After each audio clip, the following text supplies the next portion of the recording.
Bonsoir, j'ai pas fait d'intro sur la dernière vidéo et ça m'a été reproché, donc bienvenue dans Un jour un club. C'est un projet que j'ai lancé pour mettre en lumière le football, mais autrement, pas seulement les buts et pas seulement les victoires. Tout ce qu'il y a autour, les bénévoles, les éducateurs, les histoires, les valeurs et les coulisses du foot. Le but, c'est de montrer le vrai visage du foot, celui qu'on ne voit pas. Après une première vidéo tournée à Amilly, j'avais envie d'aller un peu plus loin, de découvrir un club avec une autre histoire, un autre contexte, le Bourges Foot 18. Avant tout, je veux remercier le club de Bourges pour leur accueil, leur disponibilité et leur confiance. Je vous mets leur réseau en description. Merci aussi à Ibrahima, le président du J3, sans qui cette aventure aurait jamais été possible. Si vous découvrez le projet, pensez à vous abonner, à partager et à suivre Un jour un club sur YouTube, TikTok et Instagram. Bourges Foot 18, c'est un club jeune mais avec un passé déjà bien chargé. Ici, le football, c'est une vieille histoire. Une histoire faite de fusion, de séparation et de renaissance. Le club tel qu'on le connaît depuis 2021, de la fusion entre Bourges 18 et Bourges Foot. Deux clubs de la même ville, deux identités, deux manières de voir le foot. Et forcément, quand on décide de rassembler tout ça sous un même maillot, la question c'est comment créer une seule histoire à partir de deux passés. Pour comprendre comment ce nouveau club s'est construit, j'ai rencontré trois personnes qui vivent au cœur de ce projet. Olivier Rigolet, le président associatif, celui qui représente le cœur du club, la partie bénévole, l'esprit local, l'ancrage à Bourges. Devi Amirabchi, le directeur technique, il s'occupe de la formation, des jeunes et de la réserve senior. En gros, c'est lui qui façonne la génération de demain. Et enfin, Stéphane Drissi, directeur sportif, il gère tout l'aspect compétitif, le projet sportif global, des seniors aux ambitions du club. L'histoire du football à Bourges démontre qu'il y a eu plusieurs fusions. Le Feu FCB, créé en 66, était déjà le fruit du Racing Club de Bourges et du Foyer Saint-François, il me semble. Puis après, j'ai connu personnellement moi, une fusion entre le club d'Anières, qui est un quartier de Bourges, et puis le Bourges Football. Enfin, il y a eu plein d'acronymes entre-temps. Je comprends très vite que les fusions, ça n'a rien de nouveau à Bourges. C'est presque dans l'ADN du foot berruyer. Essayer de rassembler, de recommencer et de faire mieux que la fois d'avant. Mais une fusion, ce n'est pas qu'une question d'organisation ou de terrain. Derrière, il y a des gens, des émotions et des doutes. Et parfois même un peu de résistance. Parce qu'avant de devenir un projet commun, il a fallu convaincre. On avait nos habitudes, on avait un fonctionnement qui roulait, et puis le sportif fonctionnait bien. Certains y voyaient une vraie opportunité pour le foot à Bourges, d'autres avaient peur qu'on perde un peu cette identité locale. Je suis pas vraiment pour. Je suis pas vraiment pour dans le sens où tu t'aperçois, en tout cas dans le périmètre du département, et même quand j'observe ailleurs, les fusions elles se font souvent sur des aspects très pragmatiques, ressources financières, ressources logistiques, structures, terrain, voilà, voire des bénévoles, où c'est de plus en plus dur d'animer un club. Mais l'écueil de cette démarche, c'est que tu perds une identité, tu dilues. Et même du côté sportif, l'idée d'une fusion ne convainquait pas forcément tout le monde. Tu stagnes, en fait, c'est socio-culturel. À un moment, il y a des départements, peut-être qu'à Bourges, tu peux avoir 3 National 3, mais difficilement une Ligue 2. Parce qu'il y a aussi après un contexte démographique, économique qu'il faut intégrer. Tu veux créer un club avec, je dirais, une marque, il faut du temps. Les beaux clubs, selon moi, sont des clubs qui ont une histoire, qui ont un patrimoine émotionnel. Ce qu'il veut dire, c'est que ça ne se décrète pas. Une fusion, c'est pas juste une réunion et un nouveau logo. C'est des habitudes à casser, des égos à apaiser et une identité à reconstruire. Si tu es pressé, si tu veux gagner, mais tu gagnes une division peut-être. Et cette idée d'unir deux clubs concurrents, forcément, ça rappelle quelque chose. À Amilly, on parlait déjà de cette fameuse fusion avec Montargis. Deux clubs voisins, deux visions et cette même question. Est-ce qu'on est plus fort à deux ou est-ce qu'on perd ce qui fait notre identité ? Ici, à Bourges, c'est exactement ce qui s'est passé. Deux clubs au coude à coude, chacun avec ses ambitions, ses égos, ses valeurs, et au final, un choix courageux. Celui de jouer le jeu, de tenter l'union. Aujourd'hui, pour autant, j'ai joué le jeu parce que j'ai le sentiment que c'était aussi la solution pour amener un petit peu de vie et un peu de football à Bourges. Et c'est souvent ce qui est à l'origine des fusions. Il y avait deux entités qui étaient un peu au taquet, qui étaient un peu à la limite de leurs ressources. Je ne sais même plus les noms. Le Bourges Foot 18, qui est en National 3, qui peinait, et puis JBN, qui avait pris un peu le leadership sur Bourges, mais bon, les moyens étaient trop limités. C'était vraiment le grand amateurisme en matière de moyens, quoi. Mais pour que tout ça tienne debout, il a fallu du temps, des discussions, des compromis. Rien ne s'est fait d'un coup. C'est une construction progressive, parfois compliquée, mais toujours portée par la volonté de bien faire. La fusion, on en a parlé 1 an et demi, 2 ans avant que ça se mette en place. Donc voilà, on échangeait, voilà, qu'est-ce que ça pourrait apporter. Et puis, comme moi, en fin de compte, j'ai pris la présidence du Bourges 18 parce qu'il n'y avait personne derrière. Je me suis dit, écoutez, réunissons nos forces.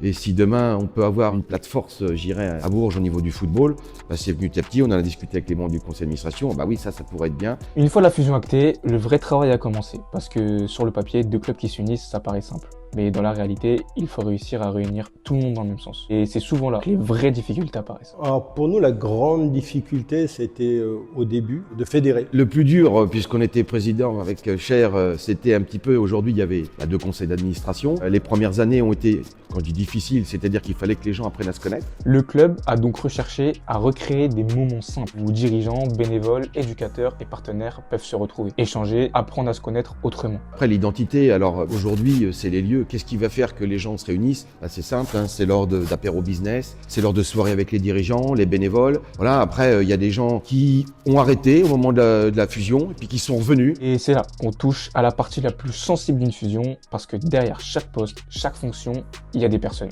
Et quand 2 clubs deviennent un seul, il y a forcément des gens qui perdent leur place ou qui doivent apprendre à le partager. C'est là que l'ego entre en jeu et que le collectif est mis à l'épreuve. Ça a été le plus dur de faire comprendre que c'était un bien pour le football à Bourges et qu'il fallait pas, on est de passage. Moi j'ai été président du Bourges 18. Quand il a fallu prendre une décision pour le bien du club, j'ai laissé ma place à Cher. En gros, tu as ceux qui sont pour la fusion, tu as ceux qui sont contre. Tu as ceux qui sont pour à condition d'être concernés, voire valorisés. Forcément, quand un nouveau club se crée, avec de nouvelles ambitions, certains s'attendent à ce que tout change tout de suite. Ouais, j'ai en mémoire quelques éducateurs qui avaient imaginé que la fusion leur apporterait des ressources supplémentaires. Ce n'était pas tout à fait le cas. Il y a eu, il faut l'avouer, quelques maladresses, voire des balbutiements de notre part. Et après tout ça, une question s'est posée. Comment repartir sur des bases saines? À un moment, il a fallu tout remettre à plat, les idées, les méthodes, les ambitions pour repartir à zéro. On parle toujours de projet, ça reste du football. Je veux dire, on refait pas le monde parce qu'on change de nom et de couleur de maillot. D'ailleurs, j'avais transformé le logo FFF en acronyme fidélisé, formé, fédéré, parce que la priorité, c'était d'amener des gens qui avaient envie de bosser, de croire au nouveau club et d'avancer, parce que franchement, la première saison était très difficile.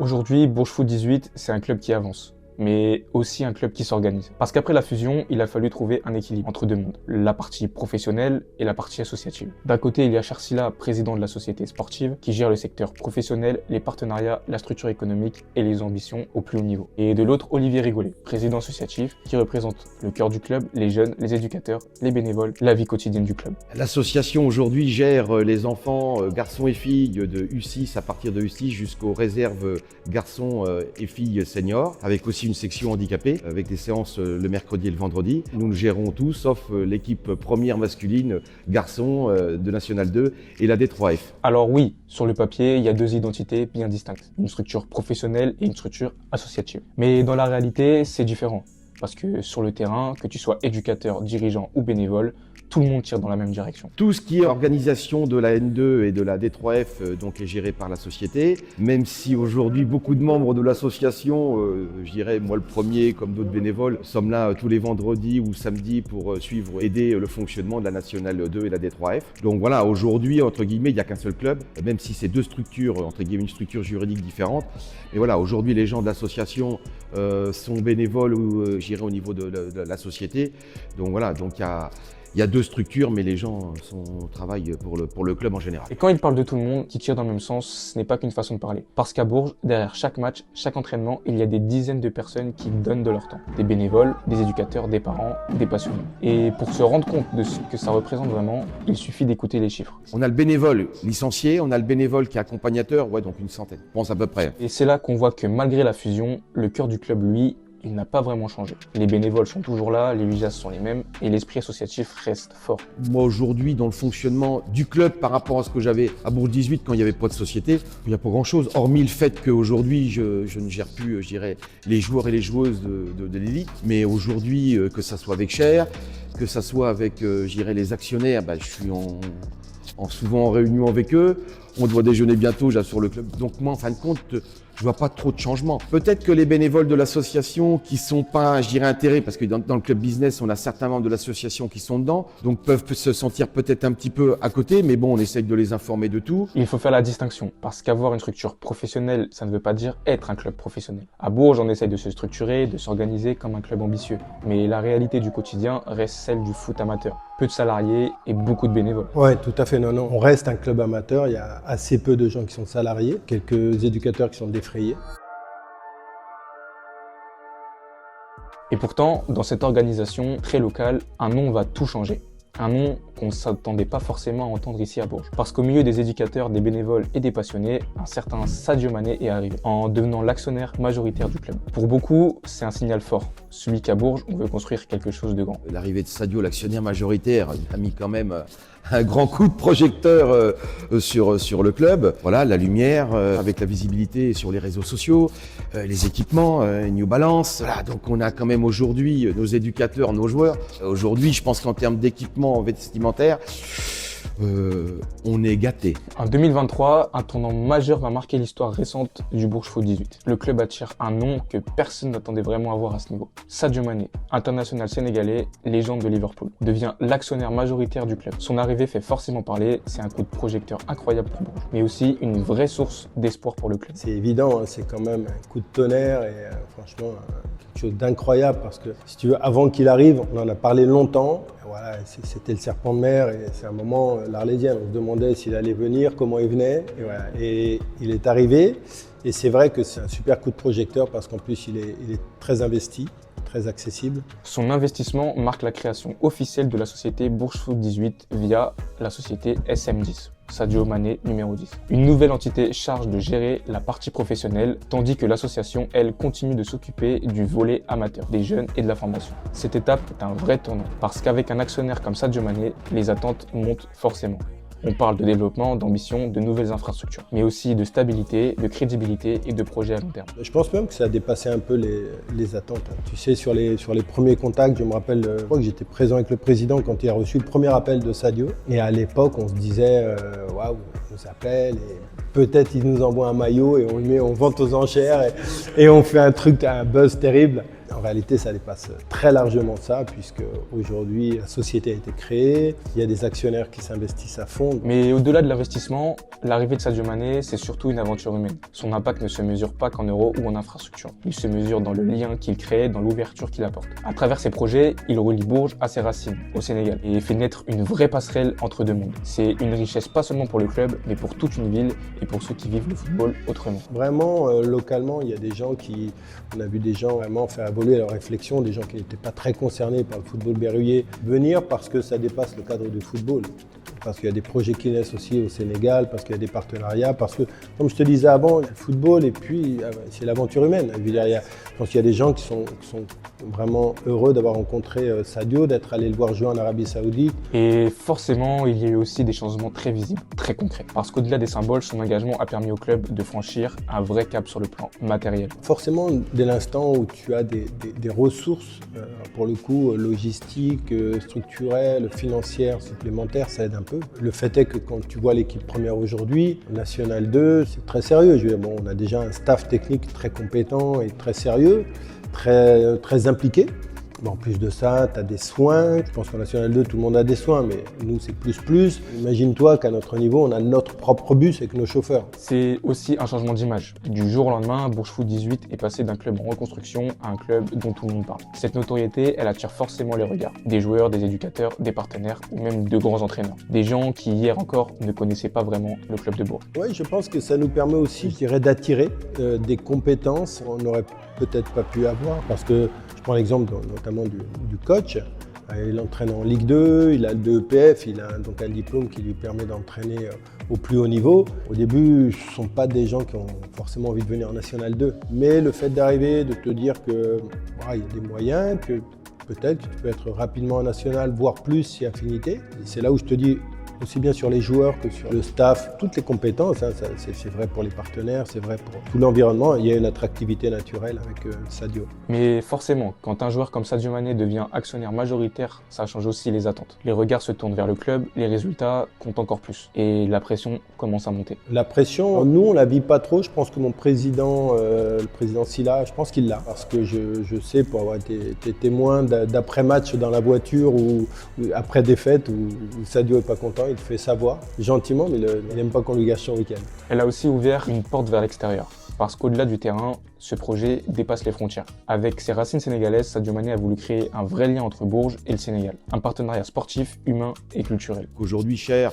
avec la direction sportive de la société, ont décidé d'aller directement sur place. C'est quelqu'un qui te reçoit chez lui. On était au Sénégal, je suis allé chez sa maman. C'est genre très simple. L'idée, c'est pas seulement d'échanger des joueurs ou des compétences, mais de partager des valeurs, une vision du football, une manière de grandir ensemble. Mais moi, j'aimerais aujourd'hui qu'on ait des jeunes qui viennent, mais qui viennent dans le cadre d'un projet sportif. L'objectif à terme, c'est que nos jeunes retrouvent un niveau national, U17 NAS, U19 NAS. Donc après, c'est de trouver une structure, un collège ou un lycée qui puisse les accueillir, un internat. Donc on est en train de travailler et on est en train de réfléchir sur faire un projet global, mais club, que ça soit pour les seniors ou les jeunes, pour faire des échanges. Alors avec le Sénégal, parce que on a des attaches avec Sadio, mais peut-être avec aussi d'autres clubs. Si on les fait venir, il faut qu'ils se sentent bien. Et pour qu'ils se sentent bien, à partir du moment où ils se sentiront bien, ils seront bons le samedi. Avec tout ça, on comprend que Bourges Foot 18 entre dans une nouvelle dimension. Le rachat, la structuration, les projets, tout ça, c'est une vraie montée en puissance pour le club. Mais derrière ces ambitions, il y a surtout une idée, construire un projet durable à long terme. Sans oublier ce qui fait la force du club depuis le début. On a,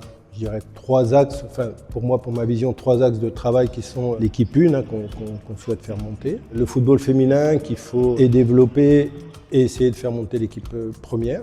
Voilà, et puis ce qu'on pourrait appeler la formation, tous les jeunes qui représentent la grosse partie, la partie je dirais, invisible de l'iceberg, puisque ça représente à peu près 80% des licenciés du club.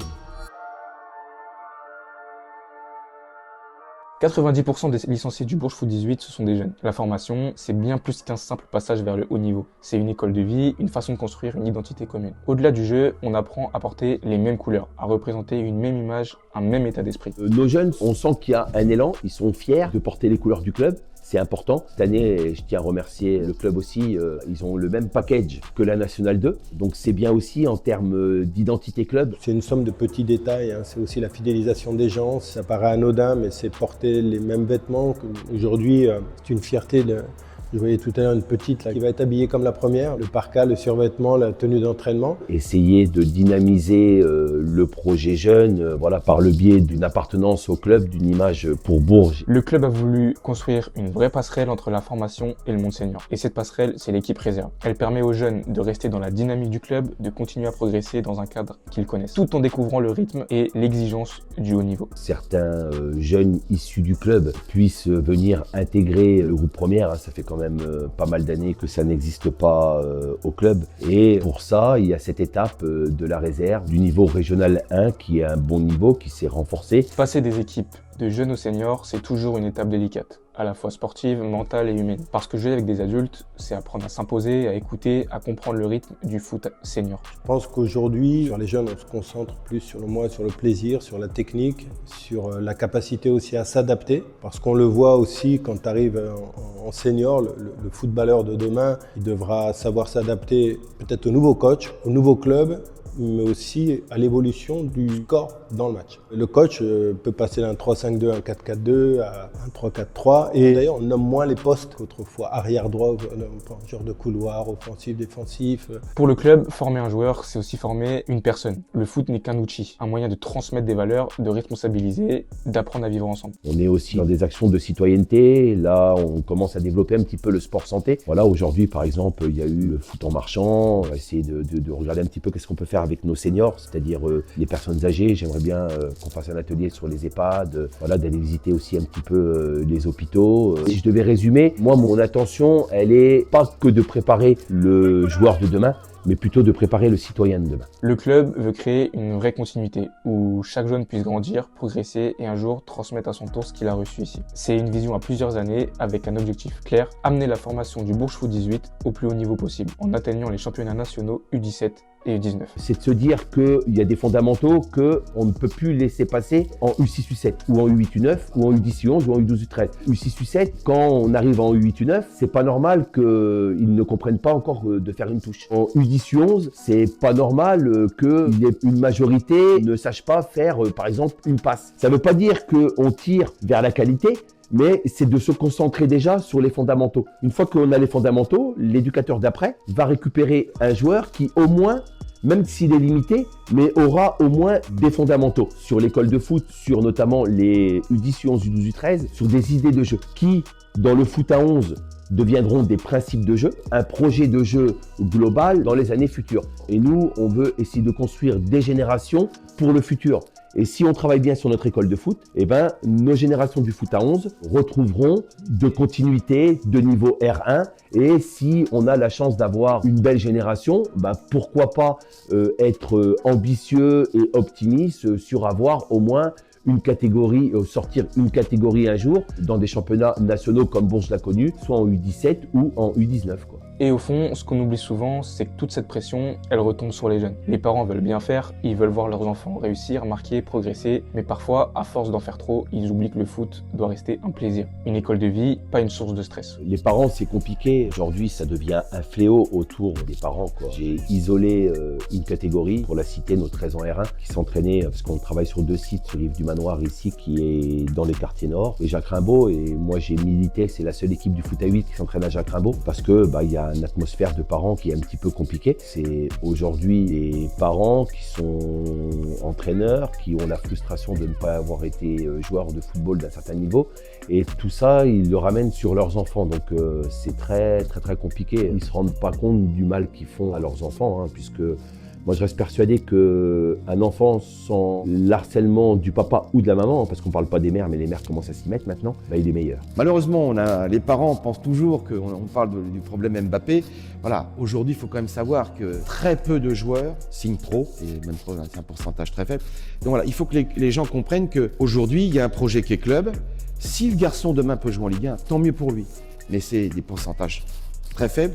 Donc il faut que les parents comprennent qu'aujourd'hui il y a un projet sportif, un projet d'équipe, que le but c'est que leur enfant qui soit en U12, c'est que demain il soit bon pour être dans un staff N2 ou national. Et avec tout ce qu'on vient d'évoquer, je pense forcément aux éducateurs. Ce sont eux qui forment, qui accompagnent, qui gèrent les émotions, les réussites et les déceptions. Pour que tout cela fonctionne, il faut les valoriser, les écouter, mais surtout les fidéliser. Ça veut dire quoi? Ça veut dire d'avoir déjà des éducateurs fidélisés. C'est très bien, cette année on a perdu que 3 éducateurs, dont 2 pour raisons professionnelles. Donc ça nous permet de gagner du temps. Et ce temps gagné, c'est loin d'être anodin. Parce que dans un club comme Bourges, la stabilité du staff, c'est aussi la clé pour construire sur la durée. Quand les éducateurs restent, ils connaissent mieux les jeunes, les familles, les dynamiques du club. Et tout ça permet de mieux former, plus en profondeur, année après année. De mettre des moyens pédagogiques, de mettre des moyens matériels et de mettre des moyens sur la formation aussi de nos éducateurs.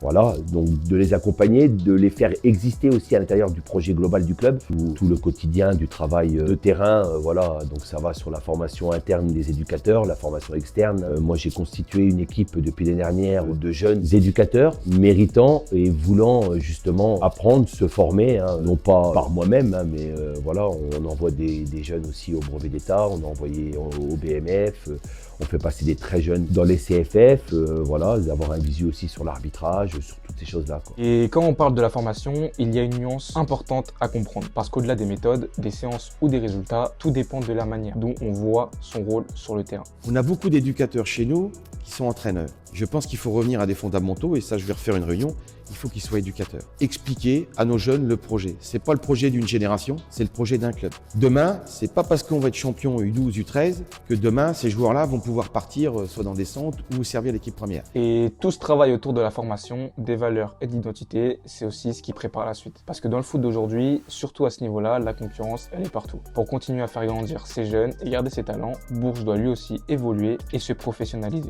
Nous, le souci, c'est-à-dire qu'aujourd'hui, dès qu'un jeune est bon, il part à l'IFR. Là, l'IFR à Châteauroux. De l'IFR, s'il est vraiment très bon, il risque d'être recruté par des clubs et ça tant mieux pour lui. Et ça, tant qu'on ne sera pas au niveau national, c'est des choses que malheureusement, on ne pourra pas garder nos meilleurs jeunes. Donc tout n'est pas parfait, mais on doit se professionnaliser, les éducateurs, tout ça, parce que les jeunes, on les a. Et moi, je reste persuadé qu'on a sur Bourges et dans l'agglomération la possibilité d'amener de belles générations demain, quoi, à l'intérieur du paysage du 18, quoi, du paysage local, quoi. Forcément, quand on parle d'avenir, on parle aussi d'ambition sportive. Aujourd'hui, l'équipe première évolue en National 2 soit la 4e échelon du football français. L'objectif à moyen terme, c'est clair, accéder à la nationale. Un cap énorme, mais à la portée d'un club qui avance pas à pas. Et la même dynamique existe du côté de la section féminine, qui vise une montée en D2 nationale, avec la même envie de progresser, de faire rayonner le club à tous les niveaux. Alors en tant que passionné déjà, moi j'aimerais que l'équipe première monte en nationale. Déjà je pense que ça serait déjà un gros pas.